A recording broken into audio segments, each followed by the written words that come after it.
सोमवार व्रत कथा। नमस्कार भाइयों बहनों, जय माँ गायत्री। आप सभी का मेरे YouTube चैनल शुभकर माही अष्टो में स्वागत है। आज सोमवार के दिन सुनेंगे सोमवार व्रत कथा। आप सभी से विनम्र निवेदन है, अगर आप मेरे चैनल पर पहली बार आए हैं तो प्लीज़ वीडियो को लाइक, चैनल को सब्सक्राइब और वीडियो को ज़्यादा से ज़्यादा शेयर अवश्य करें, ताकि आपके साथ साथ आपके अपने भी भगवान शिव की इस सोमवार व्रत कथा को सुन सकें और लाभ प्राप्त कर सकें। आपके साथ आपके घर परिवार पर भगवान शिव की कृपा बनी रहे। सोमवार का दिन भगवान शंकर को समर्पित है। सोमवार के दिन भक्त भोलेनाथ को प्रसन्न करने के लिए विशेष पूजा अर्चना करते हैं। कुछ लोग आज के दिन व्रत भी रखते हैं ताकि भगवान शिव की विशेष कृपा उन्हें प्राप्त हो सके। बाबा भोलेनाथ के आशीर्वाद के लिए आप भी सोमवार का व्रत करें और सोमवार की कथा को अवश्य सुनें।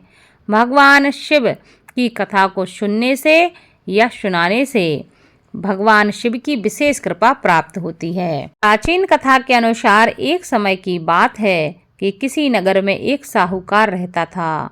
उसके घर में धन की कोई कमी नहीं थी, लेकिन उसकी कोई संतान नहीं थी। इस कारण वह बहुत दुखी रहता था।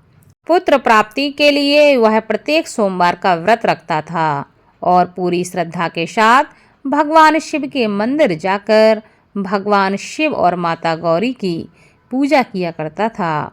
उसकी भक्ति को देखकर एक दिन माता पार्वती प्रसन्न हो गईं और भगवान शिव से उस साहूकार की मनोकामना को पूर्ण करने का आग्रह करने लगीं। पार्वती जी की इच्छा सुनकर भगवान शिव कहने लगे कि हे पार्वती, इस संसार में हर प्राणी को उसके कर्मों का फल मिलता है और जिसके भाग्य में जो होता है उसे वही भोगना पड़ता है। लेकिन पार्वती जी ने साहूकार की भक्ति का मान रखने के लिए और उसकी मनोकामना पूर्ण करने की इच्छा जताई। माता पार्वती के आग्रह पर भगवान शिव ने साहूकार को पुत्र प्राप्ति का वरदान दे दिया, लेकिन साथ ही यह भी कहा कि उसके बालक की आयु केवल 12 वर्ष होगी।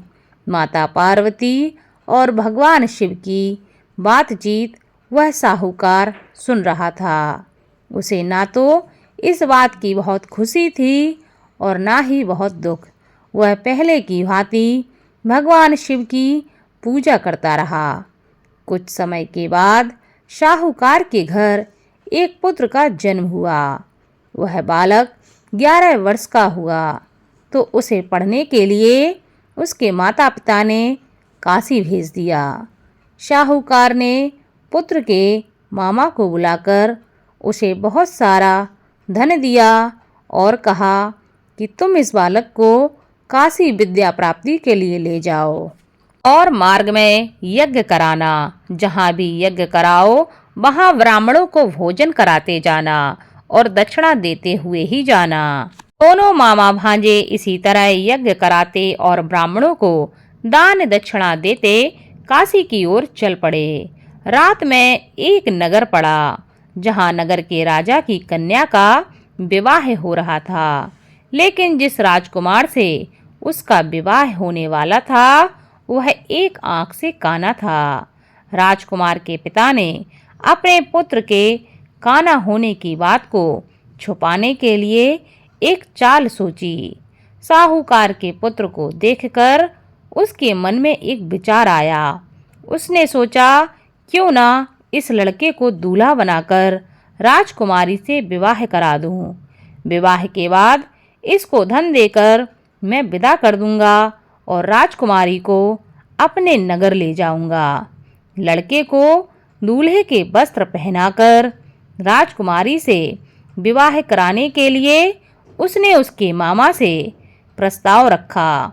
उसका मामा लालच में आकर तैयार हो गया और उसने अपने भांजे को लड़के की जगह दूल्हा बनाकर वस्त्र पहनाकर राजकुमारी से विवाह करा दिया। लेकिन साहूकार का पुत्र बहुत ही ईमानदार था। उसे इस बात का जब पता चला तो न्याय संगत उसने सोचा कि यह छल होगा, इसलिए उसने अवसर पाते ही राजकुमारी को चुन्नी के पल्ले पर लिखा कि तुम्हारा विवाह तो मेरे साथ हुआ है, लेकिन जिस राजकुमार के संग तुम्हें भेजा जाएगा वह एक आंख से काना है। मैं तो काशी में पढ़ने जा रहा हूँ। जब राजकुमारी ने चुनरी पर लिखी बातें पढ़ी तो उसने अपने माता पिता को यह सच्चाई बताई। राजा ने अपनी पुत्री को विदा नहीं किया, जिससे बारात वापस लौट गई।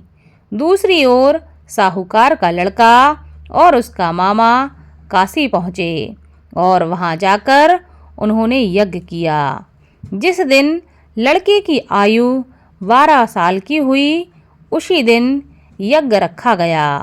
लड़के ने अपने मामा से कहा कि मेरी तबीयत कुछ ठीक नहीं लग रही। मामा ने कहा कि तुम अंदर जाकर सो जाओ। भगवान शिव के वरदानुसार कुछ ही देर में उस बालक के प्राण निकल गए। मृत भांजे को देखकर उसके मामा ने विलाप करना शुरू कर दिया। संयोगवश उसी समय भगवान शिव और माता पार्वती उधर से जा रहे थे। पार्वती जी ने भगवान शिव से कहा कि हे स्वामी, मुझे इसके रोने के स्वर सहन नहीं हो रहा है। आप इस व्यक्ति के कष्ट को दूर कर दीजिए। जब भगवान शिव मृत बालक के समीप पहुँचे तो वह बोले कि यह उसी साहूकार का पुत्र है जिसे मैंने 12 वर्ष की आयु का वरदान दिया था।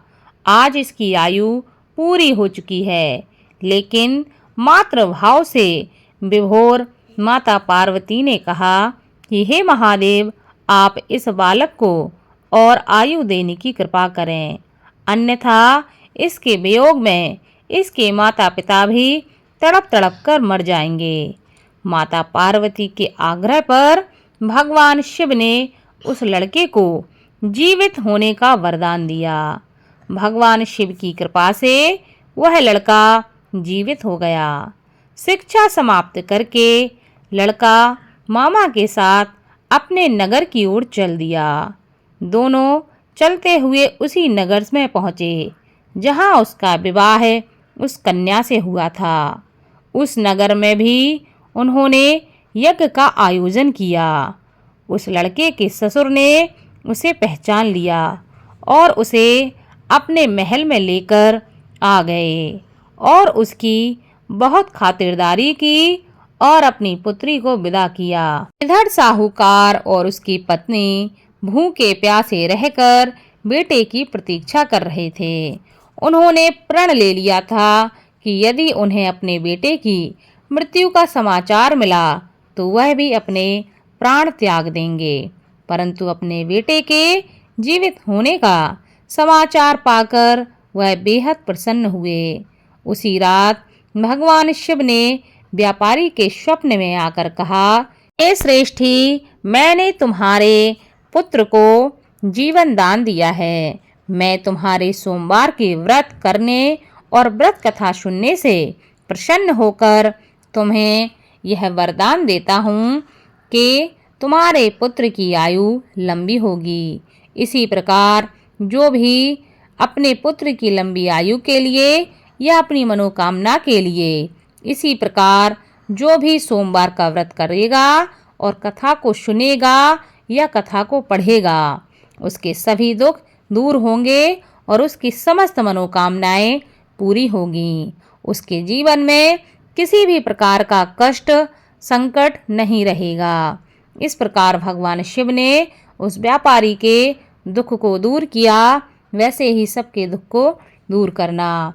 बोलो भगवान शिव की जय।